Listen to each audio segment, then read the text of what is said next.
Bonjour, je m'appelle Patricia Sparti et je suis collaboratrice sociale à la Vivo de Lausanne, une association de défense des retraités. Je vais vous parler aujourd'hui des questions fiscales liées plus particulièrement au passage de la vie active à la retraite. Normalement, à la retraite, les revenus baissent et les impôts également, mais peut-être pas autant que l'on espérait. Il faut notamment savoir que le canton de Vaud, contrairement à d'autres cantons suisses, ne prévoit pas de déduction particulière destinée aux contribuables retraités. Toutefois, il est important de prêter attention à certains points.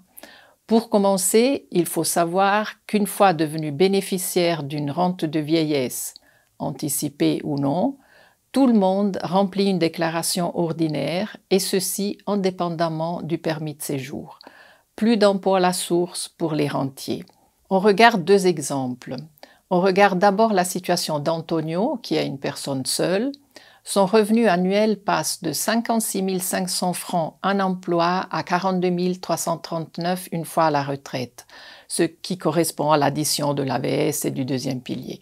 Si nous regardons les déductions sociales, nous remarquons qu'elles augmentent une fois à la retraite et le montant annuel des impôts diminue, moins 2 800. Finalement, le revenu disponible d'Antonio retraité baisse de 900 francs par mois par rapport à son revenu en tant que salarié. Si on regarde la situation de Ivan et Bella, un couple marié avec 2 salaires, dans la vie active, ils peuvent disposer d'un revenu annuel de 113 000 francs. À la retraite, un revenu annuel baisse à 76 428. Les déductions sociales restent, dans leur cas, du même montant avant et après la retraite. Ce qui change d'une manière importante sont les impôts qui baissent, moins 5 000 francs.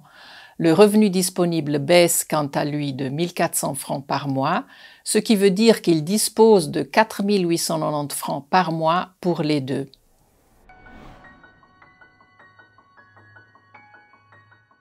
Du point de vue fiscal, la différence est la suivante. La rente, elle est taxée à 100%.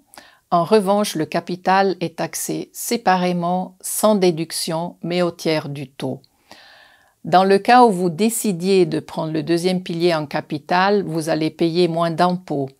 Mais la décision est délicate car elle dépend de différents facteurs, comme par exemple le lieu où vous souhaitez vivre. Vous décidez de rentrer dans votre pays, vous restez en Suisse. D'autre part, le versement mensuel de la rente est à vie, alors que le capital diminue petit à petit. Il faut bien réfléchir aux choix possibles selon votre situation personnelle.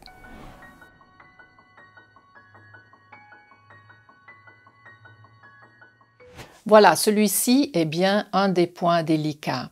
C'est le lieu de domicile qui taxe les rentes étrangères. Si on réside en Suisse, tous les revenus et la fortune mobilière et immobilière doivent être déclarés en Suisse. Les rentes étrangères entrent de plein droit dans le revenu déclaré et taxé en Suisse.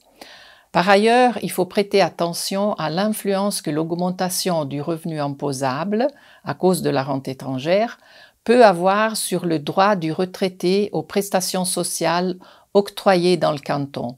Par exemple, le subside pour l'assurance maladie de base ou les prestations complémentaires à l'AVS.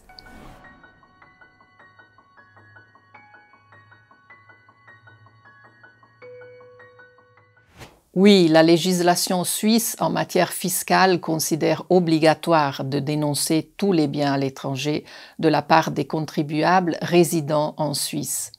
Il faut savoir que la propriété immobilière est considérée dans la fortune déclarée en Suisse seulement pour déterminer le taux d'imposition de la fortune suisse.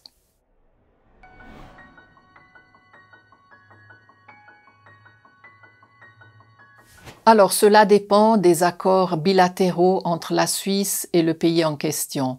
Le principe général est celui que les revenus sont taxés dans le lieu de séjour. Et dans ce sens, il y a une convention entre la Suisse et les pays de l'Union européenne qui prévoit la taxation dans les pays de séjour. Pour les autres pays, il faut se référer aux conventions bilatérales en matière de prévoyance sociale. Le conseil est celui de bien se renseigner, par exemple auprès de votre consulat en Suisse. Oui, il y a des prestations non imposables, en particulier les allocations pour impotence, les prestations complémentaires à l'AVS et plus rarement les indemnités pour atteinte à l'intégrité. Ces 3 prestations ne sont pas imposables et de ce fait ne doivent pas figurer parmi les revenus imposables dans la déclaration d'impôt. Par ailleurs, l'allocation pour impotence donne droit à une déduction forfaitaire qui varie selon le degré d'impotence reconnu.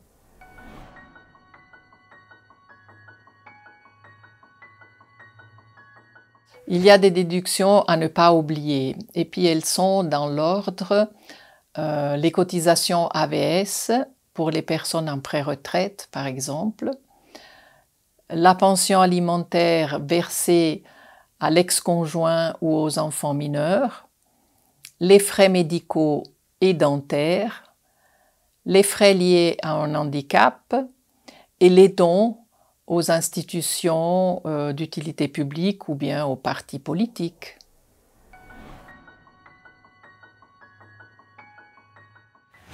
Comme vous avez pu le constater, la question des impôts à la retraite est compliquée, chaque situation est unique.